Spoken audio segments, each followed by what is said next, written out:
السلام عليكم ورحمة الله وبركاته. بسكوت العيد بتاع زمان بالطريقة الأصلية اللي احنا بنشتغل بيها بقالنا سنين. تابعوا معايا لآخر الفيديو. نسمي الله ونصلي على رسول الله. طبعا احنا بنعمل كميات كبيرة جدا يا جماعة، فانا هنا واخدين يعني كمية متوسطة. 30 بيضة بياخدوا 3 كوبايات من اللبن. انا هكتب لكم مقادير ال10 بيضات في صندوق الوصف اللي حابب يشوفهم. بياخدوا 3 كوبايات من السمنة السايحة بس مش سخنة ولا باردة، 3 بيكنج باودر، 15 واحدة فانيليا، روح الموز. هي الازازة دي مركزة جدا، يعني كنا الاول بنجيب 3، دي واحدة مركزة. والنشادر بنقول للعطار بيدينا 3 وقيات نشادر وهو عارف المقادير. واخدوا معايا حوالي كيس ونص من السكر. دول كده مقادير لل30 بيضة. هكتب لكم مقادير ال10 بيضات زي ما قلت لكم في صندوق الوصف اللي حابب يعمل كمية صغيرة. دلوقتي بقى هنبدأ بالطريقة على طول. هنا بقى هناخد معانا 10 بيضات. هنا ال10 بيضات ليهم كوبايتين من السكر. طبعا انا مش هحط كل كمية السكر مرة واحدة، هحط يعني نص كوباية نص كوباية واضرب شوية بشوية عشان ميبقاش تقيل على الخلاط. طبعا البسكوت ده بيتعمل في الخلاط زي ما طول عمرنا كنا بنعمله، يعني ما فيهوش مضرب ولا سمنة سكر ولا الكلام ده كله.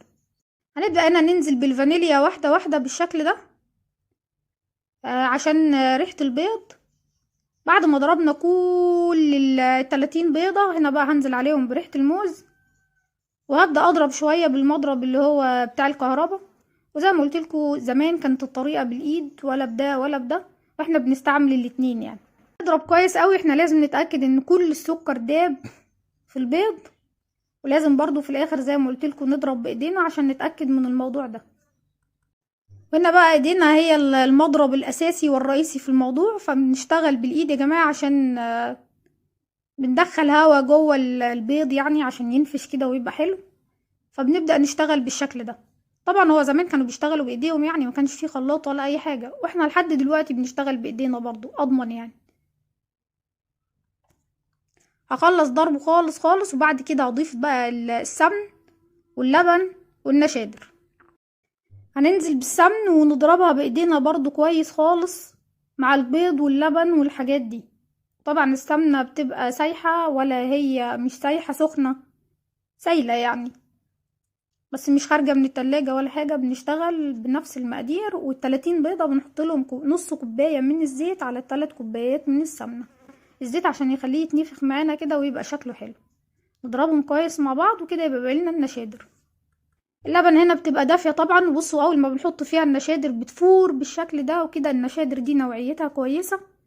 العطار عارف ان ال10 بيضات عندنا ليهم وقية نشادر، وبيقول لنا 3 وقيات نشادر. فزي ما قلت لكم بس بنضيفهم كده بقى على الخليط بعد ما بتفور، ونضربهم برضو شوية تانيين قبل ما نحط الدقيق. ننزل بالدقيق يا جماعة واحدة واحدة، ونعجن كويس خالص لحد لما تبقى معانا عجينة بالشكل ده. عجينة حلوة يعني مش بتلزق في الايد، طرية بس مش بتلزق في الايد، لان دي عجينة مكنة تبقى تخينة شوية عن عجينة القمع. بصوا عاملة كده بالشكل ده. وبرضو بنسيب العجين يريح شوية قبل ما بنبدأ في التقطيع. بس بناخد سمن وندهن الصاج اللي بنقطع عليه، وبنقطع بالراحة ونلف اللفة بتاعتنا دي عشان تطلع متساوية. واحنا بنركب القمع ده لان هو صراحة بيدي نتيجة احلى من الاشكال بتاعة المكنة نفسها بالشكل ده. بس بنخلص بقى كله وبنروح نسويه في الفرن الكبير مرة واحدة.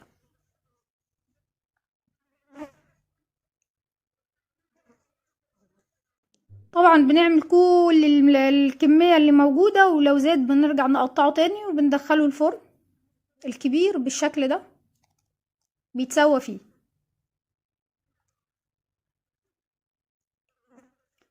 وبعدين بنشيله بقى لما يبرد خالص، وبنرصه في علب او بنرصه في كراتين زي ما احنا عايزين. ودي الطريقة الاصلية للبسكوت ده اللي احنا بنعمله طول حياتنا، يعني الطريقة بتاعت زمان وبتاعت اجدادنا. بيطلع شكله حلو جدا وطعمه حلو قوي قوي، وبيطلع هش كمان يعني مقرمش من بره. وبصوا يعني مش طري ولا الكلام ده كله، لا بيبقى حلو قوي خالص. بصوا اهو بسكوت النشادر بتاعنا بتاع طريقة زمان. اخواتي الغاليين، لايك شير اشتراك في قناة روسا ابراهيم شيف الواحد.